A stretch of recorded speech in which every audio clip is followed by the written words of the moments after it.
unbox and take a look at Caesar, Rome versus Gaul. Game designed by Mark Simonitch. This is published by GMT Games. This edition, I believe, came out in 2020. I think that might have been when this first came out. And the reason why I picked this up last year, actually, and the reason I picked this up was because GMT was kind enough to send me the CDG solo system, and the completionist in me, well, I had to go pick these games up. Yeah, kind of a nice little way to force someone to pick up the games. They didn't force, nobody forced me. Although I did do a Sanctuary Sunday earlier this week where I talked about a publisher sending me something, and then I had to go out and get, it was like an expansion, it was a map, and then I had to go out and get the game. So I am prone to that, and something I need to watch, and something we as gamers and collectors probably need to watch out sometimes, getting a little bit carried away. But this was, I like this system. This system is originally designed by Stuka Joe, and appreciate him and his all his content, and I think this is a good solo system as well. But I had several of these, but I didn't have all these. I didn't have Caesar, and I'm still missing one from here. It's the World War One Eastern Front one, I think, is the only one I'm missing from here, from these games. But I decided to go out and get, I've been looking at Caesar for quite some time, and I decided, well, I might as well go, get this one. It was at my friendly local gaming store, and so just calling out my name. I like Mark Simonitch's designs, and this system is based on, I think, originally the Hannibal system, but has been used in some other systems as well. And I generally interested in this period. I have now 3 or 4 games that kind of deal with the strategic nature of Rome versus Gaul, or Caesar's conquest of Gaul. So, well, have 3 or 4 from a strategic, and then I have several from a tactical, or at least a couple of main ones. There's a whole Great Battles of History that kind of deals with this period as well. So taking a look at the back of the box here, you get a chance to see the map, which is a point-to-point map. You're going to have these cards, which are going to give you, this is a card-driven game in that regard, that they're like action points to kind of help you move stuff along. And then you got your leaders, which are standees. So everything looks really nice there. I like these, not so much for the simulation value that, oh, this is exactly what happened. Of course, it's ancient history, so do we really know exactly what happened?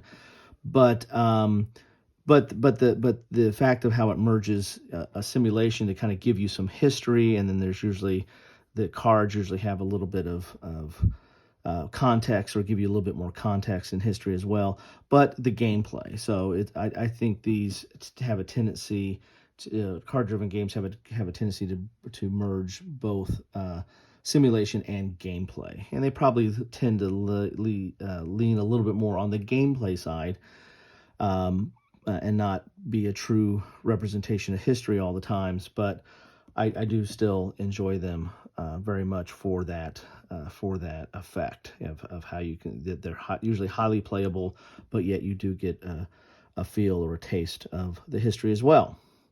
Caesar versus Rome is a 2-player card-driven game on Caesar's conquest of Gaul. One player plays Caesar as he attempts to gain wealth and fame in Gallia at the expense of the Gauls.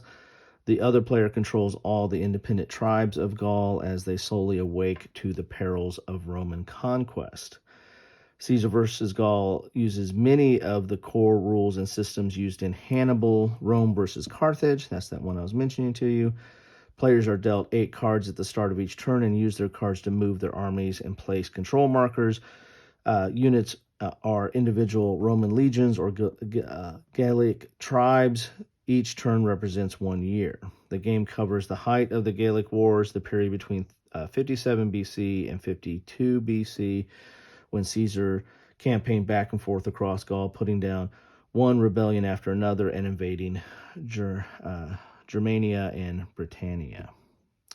So it is right in the middle of complexity and a little bit lower on the scale of solitaire because, again, it's a card-driven game, so there is hidden information.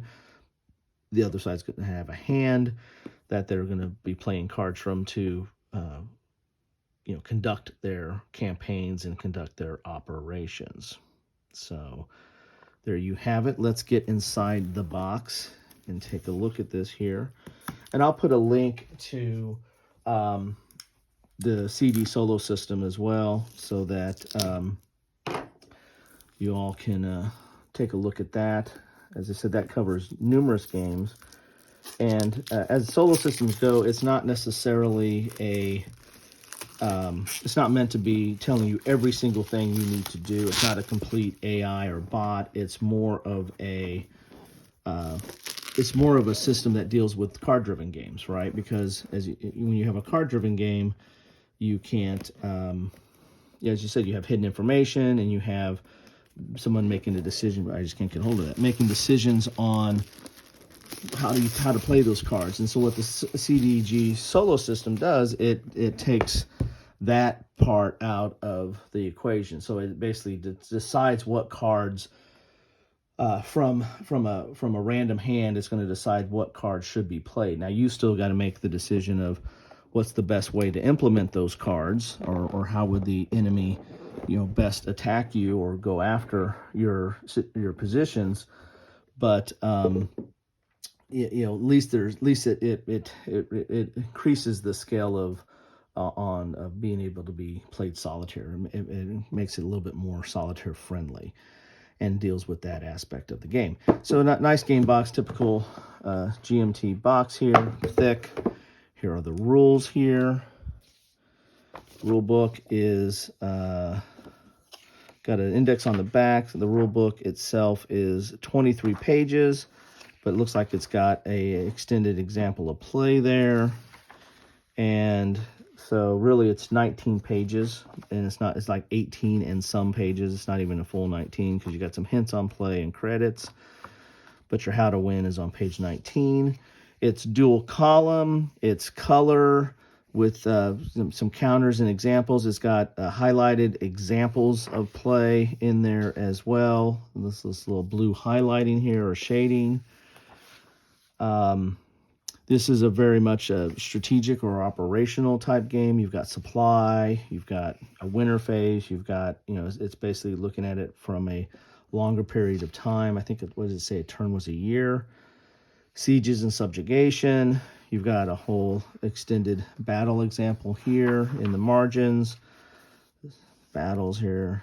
And I know I go through rule books backwards, but I kind of like to give a different look at it, right? Tribes, reaction, stacking, and movement.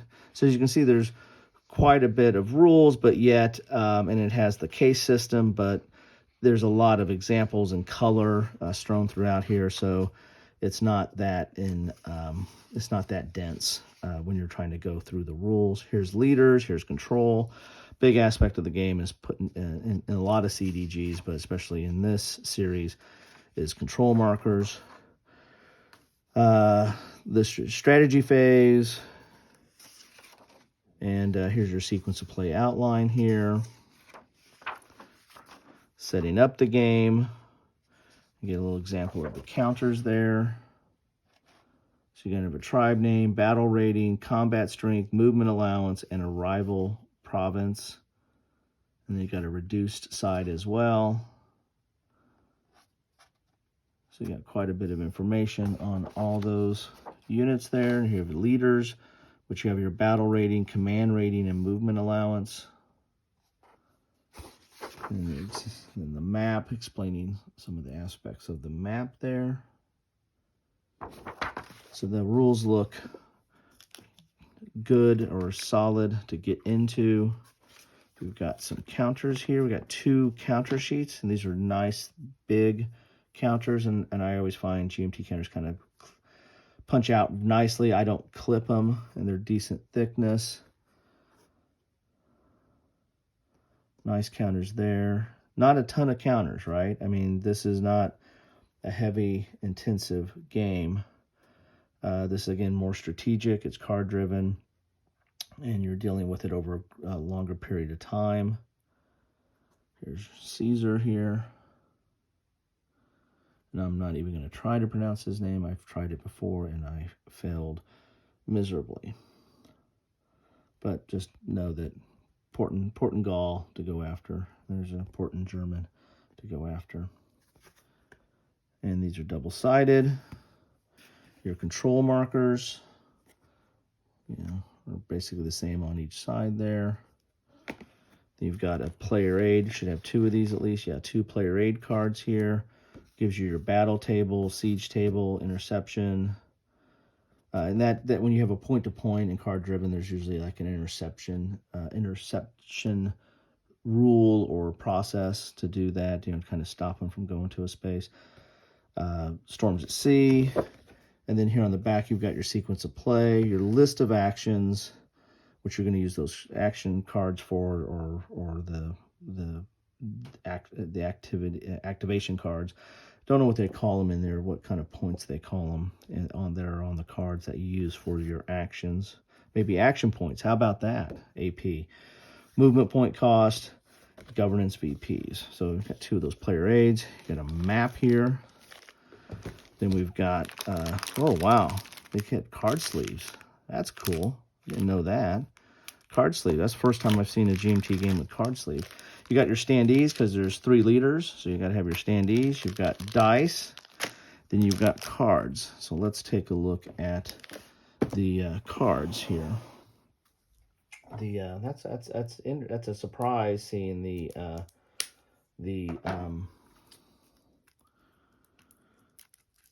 card sleeves. I did not expect that in this game. Something you see in Euro games all the time. So they're kind of tarot-sized cards, typical GMT quality. They're not super thick. They're not, but they're not bad. I mean, they're decent quality, and you're going to have card sleeves with them too. So here's your cards, here's your action points, and then you've got a little bit of history down here, but you also have, well, you might have some history, or at least the title will give you some context.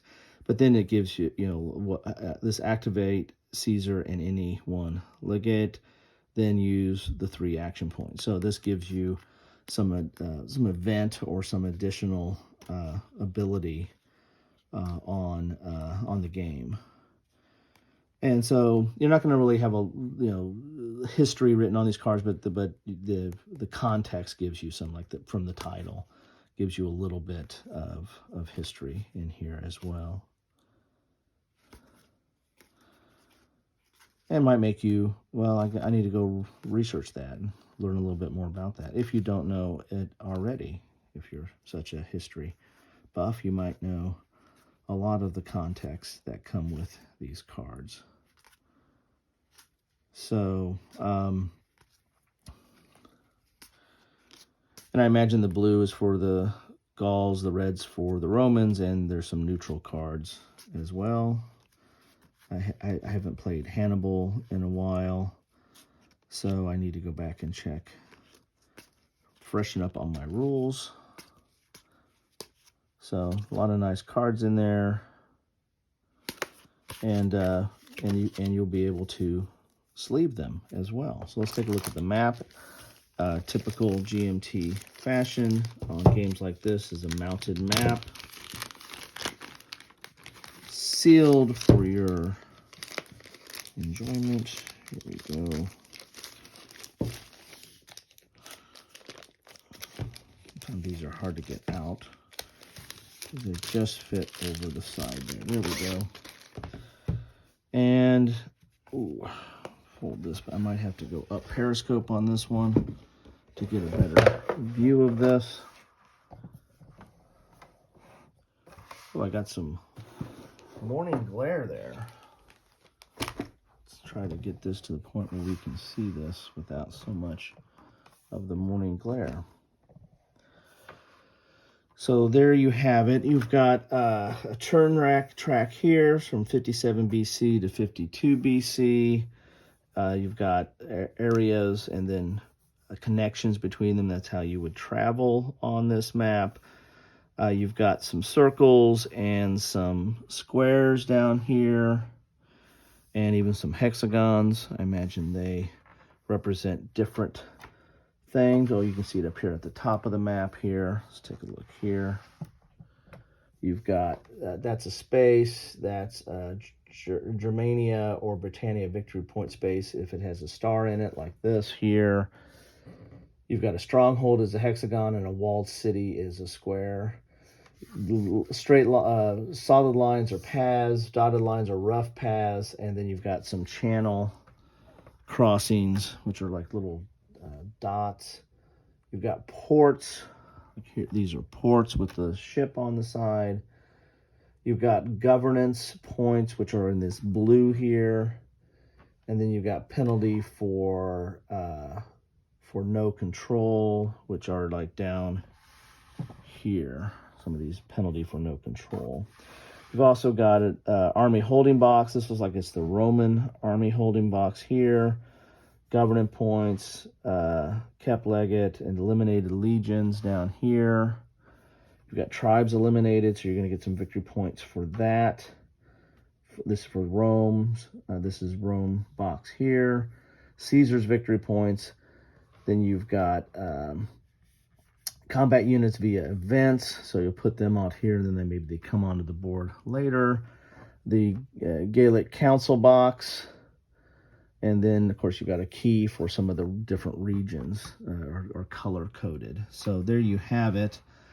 That is the map. It looks relatively clean, relatively easy to get into. Sorry for that big old morning glare that's on there.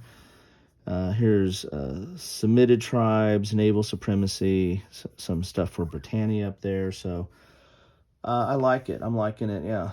The sun is shining on the Isle this morning, so I'm liking it. It looks, it's a nice, clean map, and it looks easy enough to figure out what's going on once I get into the rules. So there you have that.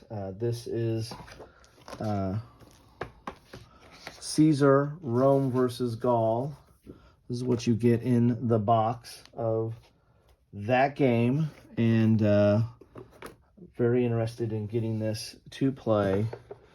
So I'm going to put the rules down here sometime soon, and I'll probably end up playing it. I mean, I like to play it opposed, but my son is getting ready to go off to college, so this is his last year at home, so we don't play games like this as much as we used to. So I might end up having to resort to the good old CDG solo system. I always like to play games like this opposed the first time to really get a feel for it, and then I have a better understanding how to play these, how to play them solitaire. But sometimes I don't have that luxury. So anyway, love to know what you think about this. Has been on the market now since 2020, so surely it's been played quite a bit by several of you. Love to know your thoughts on this, what you think about this system, what you think about the Hannibal system in general. That's fine. Or what do you think about the CD solo system? All that's fair game. Love to know what your thoughts are on that. Thanks for so much for stopping by. And best way I know you stopped by, drop a comment. Love to know your comments on this or anything. Just keep it civil. Anyway, that's what I have for you today. Thanks so much. Have a good one.